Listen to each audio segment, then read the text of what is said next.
और मेरे अभिभावकों, सबसे पहले तो हिजड़ौन के रोड 400 कोस से दवा लेने वाले बाबा श्यामल जी का मैं नमन करता हूँ, जिनकी कल जयंती मनाई गई।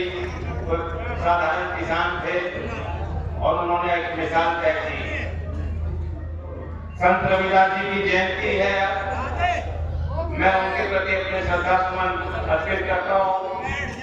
मेरी मनोकामना है कि उनके जो देश समाज में बराबरी के लिए उन्होंने संदेश समाज को दिया, आने वाली पीढ़ियां उन बातों को सजो के रखें और उनको अपने जीवन में व्यक्तिगत तौर से अपनाएं। ये मेरे लिए बहुत भावुक पल है।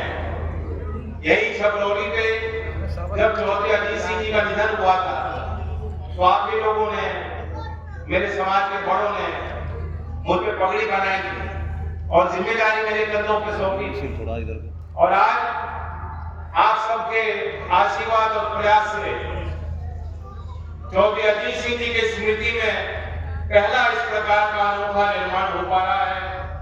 और हमारे मुख्यमंत्री जी अपने व्यस्तम कार्यक्रम में इस कार्यक्रम को प्राथमिकता बनाते हुए इस क्षेत्र के सम्मान में चौधरी अजीत सिंह जी के संघर्ष के प्रति आदर भाव को लेके जिस प्रकार से यहाँ उपस्थित हुए हैं, मैं अपने दिल से उनके प्रति अपना आभार व्यक्त करना चाहता हूँ। डॉक्टर राजकुमार कामवान जी सांसद हैं, आपने बनाए हैं, और अच्छा लगता है जब जनप्रतिनिधि के ऊपर जनता का भारी दबाव हो। ये दबाव को अभी महसूस कर रहे हैं, मैं चाहूंगा कि रोज करते रहें। इस दबाव के कारण जब उनके मुख्यमंत्री उनके पास आते हैं तो लंबा चिट्ठा वो सुना देते हैं, लेकिन आज इस मंच से हम कुछ मांगने नहीं, ये मंच मांगने के लिए नहीं। चौधरी अजीत सिंह जी की जयंती, हम उनको उनके उस जीवन को याद करें, श्रद्धांजलि दें। यदि ये छपरौली का जज्बा नहीं होता, जुनून नहीं होता, भावनाएं नहीं होती किसानों के अंदर, तो चौधरी चरण सिंह जी के बाद जो देश भर में किसान, कमेरे और मजदूर की राजनीति में एक बड़ा वैक्यूम आया था, उसके बाद जिस प्रकार से चौधरी अजीत सिंह जी ने उसको संभाला, ये संभव नहीं था। यहाँ के साधारण लोगों ने आशीर्वाद किया, यहाँ के साधारण लोगों ने जिनके पास अपने घर के परिवार के लिए खर्चा पूरा करने के लिए संसाधन नहीं थे, आप लोगों ने चंदा दे देकर चौधरी अजीत सिंह जी की लंबी राजनीतिक यात्रा का समर्थन किया। हमारे प्रधानमंत्री जी फ्रांस में आर्टिफिशियल इंटेलिजेंस में कह रहे थे कि आर्टिफिशियल इंटेलिजेंस इस सदी में मानव जाति के लिए एक नया कोड लिखने वाला।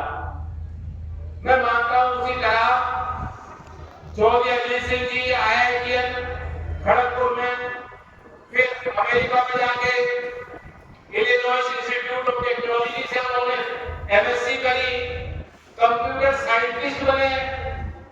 जिस समय पूरे दुनिया में मात्र कम ही कंप्यूटर होते होंगे, और उन्होंने देश में आकर कोई चौधरी अजीत सिंह जो 20 साल विदेश में रहे अमेरिका में, लेकिन वो पुत्र थे चौधरी चरण सिंह के, वो इस देश में आए और इस मिट्टी में, इस मिट्टी की बोली, इस मिट्टी के संस्कार, यहाँ की लड़ाई आप ही की भाषा में बोलते बोलते वे जो है आज हमारे बीच में नहीं है। मैं उनको हर पल याद करता हूँ। एक पिता का मूल्यांकन एक पुत्र कभी कर नहीं सकता। मुझे मालूम है,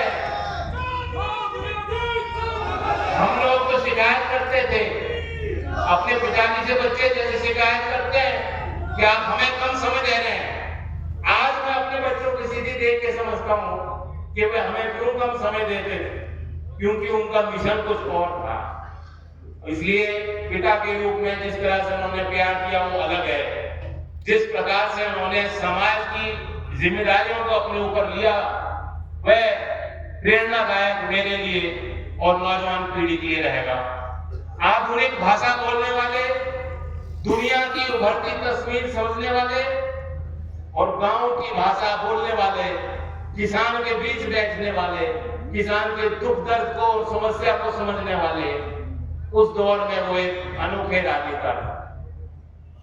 मुझे यहाँ उनके कार्य को गिनाने की जरूरत नहीं है, अनेक उदाहरण है, बल्कि जब मैं आपके बीच आता हूँ आप भी मुझे बैठा के कोई किस्सा उनके बारे में सुनाते हैं।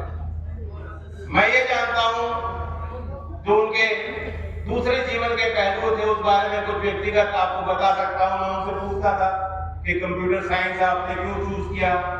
IIT खड़गपुर के बारे में बताते थे कि कैंटीन बहुत खराब थी वो बताते थे कि उस समय कंप्यूटर जितना बड़ा एक कमरा होता उतना बड़ा कंप्यूटर होता। आज ये नौजवान जानते हैं कि छोटी छोटी चिप आ रही है हमारे देश में। पूना में CDEC में दुनिया में 75वें स्थान पे जो जितने सर्वश्रेष्ठ सुपर कंप्यूटर है हमारे देश में वो सुपर कंप्यूटर। नई टेक्नोलॉजी में देश आज बहुत बड़ी उपलब्धियां हासिल कर रहा है, लेकिन वो जमाना अलग था। चौधरी अजीत सिंह का काम मालूम क्या था? जब वो कंप्यूटर साइंटिस्ट थे उनका काम था वो एक पर्ची डलती थी मशीन में, उसमें छेद होते थे, उस कोड के हिसाब से जो है कंप्यूटर कंप्यूटिंग करता था। वो IBM में कार्यरत थे और IBM में उनकी जिम्मेदारी थी एज कंप्यूटर साइंटिस्ट उस कोड को देखना, परखना, पहचानना। अगर कोड में कमी होती थी तो वो विशेषज्ञ के तौर पे बुलाए जाते थे, भेजे जाते थे कि कोड में देखो कहाँ सुधार करना है। लाइन बाय लाइन देख के वो चिन्हित करते थे, यहाँ गड़बड़ी है उसमें, फिर ठीक कर। तो कंप्यूटर का कोर्स सुधारने वाले अमेरिका में यहाँ आए और समाज में कैसे सुधार हो सकता है, कैसे व्यापक स्तर पे परिवर्तन हो सकते हैं, वो कार्य उन्होंने अपने ऊपर लिया। इसलिए जैसे